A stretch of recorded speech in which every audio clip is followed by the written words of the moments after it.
EPF claim जोटा कि under process रे आपणकर रही कि आपण सहज उपाय किभଳି भाबे टंका को उठाई पारिबे जोटा कि दरकार समय आपण माने क्लेम करथिले टंका आसु न थाए तो कोन कले आपण माने सहज उपाय टंका उठाई पारिबे संपूर्ण तथ्य आज आपण मानकु मु जणैबी वीडियो रे नुआ करी विजिट करथिले आपण माने चैनल को लाइक कर देबे एवं सब्सक्राइब कर देबे एभଳି भाबे सर्वप्रथम नोटिफिकेशन पाइबा पई तबे चलंतु संपूर्ण तथ्य आज आमे जानि नबा।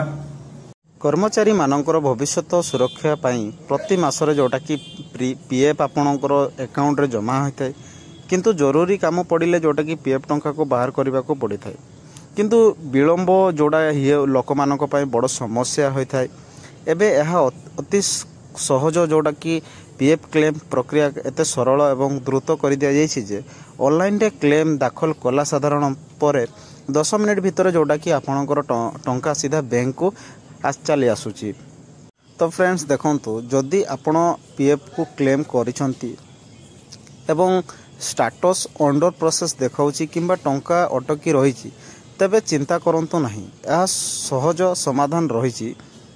केमिति जांच करिवे क्लेम दाखल वर्तमान ईपीएफ संप्रति प्राय सबु काम ऑनलाइन हो जाइछि केवल निजर यूएन नंबर व्यवहार करी जोटा कि उमान ऐप किंबा ईपीएफ जोटा ऑफिशियल वेबसाइट जोटा रही कि www.epfindian.gov.in माध्यम क्लेम दाखल करा जाई पारिबो। तो फ्रेंड्स देखो तो प्रतिक्रिया बहुत सरल रही जोटा कि सठिक फॉर्म बाछंतु दरकारी तथ्य भरंतु एवं सबमिट करंतु सबमिट पर आपणकर गोटे एग्रीमेंट नंबर मिलिबो जहाको व्यवहार करी आपण क्लेम स्टेटस ट्रैक करि पारिबे। जो माने मोबाइल ऐप किंबा ऑनलाइन सुविधा अनुभव करुचंती सेमानंकु पाई ऑफलाइन सुविधा मध्य रही निकटस्थ जोटा कि पीएफ ऑफिस को जाई फॉर्म भरंतु जोटा कागज जमा करी सहायता नहीं पारिबे। सठिक फॉर्म को मु फॉर्म आपण मानकु कहि दोछि को फॉर्म रही। तो फ्रेंड्स फॉर्म रो जो कैटेगरी रही देखो जोड़ा फॉर्म 31 आंशिक टंका व्यवहार जोटा कि चिकित्सा विवाह शिक्षा घर निर्माण पाई एवं जोड़ा फॉर्म 10C जोड़ा चाकरी छाड़िबा पर पूरा पीएफ बाहर करी किंबा पेंशन सांप्रतिक काम पाई।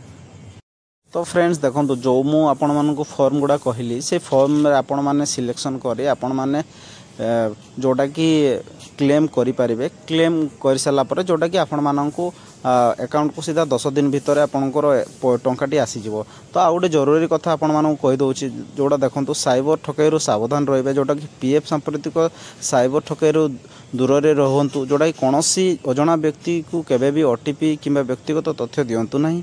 क्लेम केवल यूमांग किंबा ऐप जोटा कि ईपीएफ ऑफिशियल वेबसाइट माध्यम रे ही करंतु। जदि आपणकर यूएन नंबर सठिक अछि एवं आपणक ऑफिशियल फॉर्मेट व्यवहार करती तेबे 10 दिन भितर ईपीएफ टंका आपण अकाउंट को चली आसीबो। एही टंका मेडिकल किंबा इमरजेंसी घर किना गाड़ी किना किंबा जे कोनोसी आर्थिक आवश्यकता बहुत काम रे लागि थाए। तेणु आउ विलंब न करी आज ही निजर ईपीएफ क्लेम दाखल करनियंतु। जदि आपणकर जदि जरूरी थिबो तो आपण माने निहाती करि परिबे जोटा कि मु आपण मानकु कहली जोड़ा केमिति आपण माने जो प्रोसेस रही से प्रोसेस रे आपण माने करि परिबे।